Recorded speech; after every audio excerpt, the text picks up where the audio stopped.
Hello, my name's Joe Saxton, and what I want to do over the next few minutes is to take you through the Charity Commission for England and Wales's search function when people go in and look for different charities.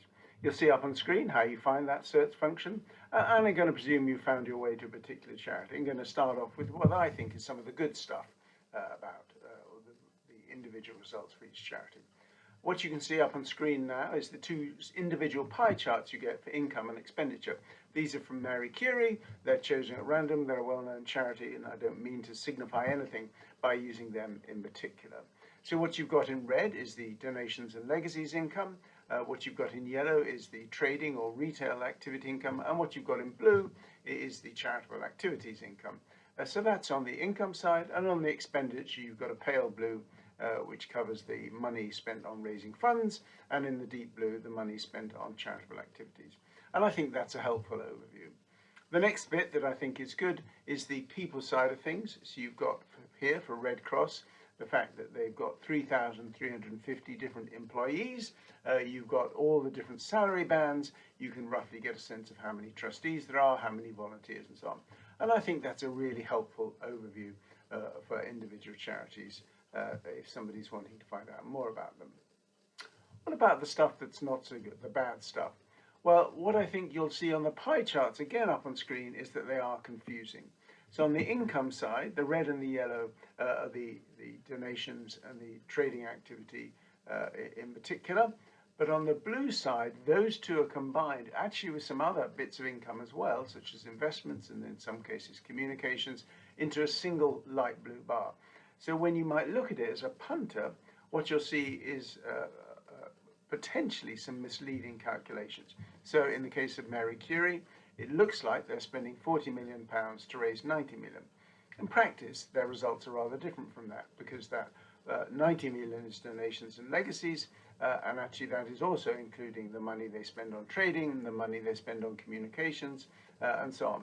So the red and the yellow being combined into a single pale blue segment on expenditure is not very helpful. The next thing I think isn't so good, and you'll see it up on screen here, is the way that they double count. So for example, on this snip for Red Cross, what you've got is £251 million worth of income. But if you add together all of the individual bits of the income sources, you'll get to 360 million. And that's because some of these are subsets of the others. So the legacy tab on income is a subset of the donations tab. And you get the same for some of the government contracts and government grants. The problem is it doesn't make it at all clear which is a subset of the other. That's a problem that actually the Charity Commission could very easily sort out. A bigger problem is the categories themselves are confusing.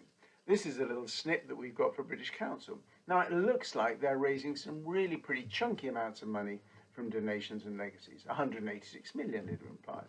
But in practice, that's complete nonsense. This is a grant from the British government, from the Foreign and Commonwealth Office, for them to do their work. But because of the way that SORP accounting does its job, it defines that kind of thing as a donation and legacy. Now I have to say, I think there are very few people who would say that a grant from the British government is a donation or a legacy and categorise it in that way. But SORP does, and it's part of the nonsense of SORP, which I've written about at length elsewhere. The next thing that I want to talk about is the search function, and it really is an atrocious search function. So what I'm doing through on screen here is a number of the different searches you can make and the numbers of figures you go back from. So if you go into the search function and you look for Save the Children, you'll come back with 98,000. Now, there are no way 98,000 charities called Save the Children on the register. If you go into Alopecia UK, a really quite a niche charity, it'll tell you there are 12,000. If you go and look for Mind, it'll tell you there are 1,400, possibly slightly closer. And one of the oddest is that if you go and look for Children's Society, it'll tell you 21,000. And were you to think, Church of England Children's Society is its real name, I'm going to be clever here, I'll put that in, you would get a different answer altogether, which is 168,000. So the problem is that actually you get vast numbers and not particularly helpful. And indeed, in the case of Alopecia UK, if you just put in alopecia, there are 3 responses. If you put in Alopecia UK, there are 12,000. So what appears to be happening is you're getting all of the results being additive.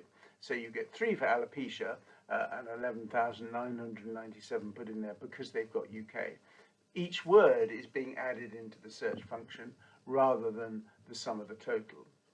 The other thing that I think is really unhelpful about it is that when you do look, you don't necessarily get the most obvious charities coming up first. So if, for example, you were interested in Mind and you put in Mind, you would get almost exclusively Mind charities. But the large national Mind, you have to scroll through and get to page 4 before you actually get what you're looking for, which is the big one. Whereas if you do the same on Google, or either for Children's Society or for Mind, the first one that comes up is the big national body. And it has automatically worked out the one that is most interesting. Now, of course, what Google doesn't have is the size of the organization, and Charity Commission does have that information, but they still don't manage to use it to find the organization you're after. As I say, it really is a pretty poor search function. So the challenge here is that there's some really good stuff in there for the Charity Commission search function. There's some useful information, but actually there's some stuff that really is misleading and confusing. And I think that's a real shame. And I have actually told the Charity Commission about some of this information well over a year ago now, and they really have got much the same search function as before. So I'm sorry about that. I am a regular user of the Charity Commission search function, but I know what eyes to go in with wide open. I hope you can do the same, and I hope you found this vlog to be useful. Thank you very much for listening.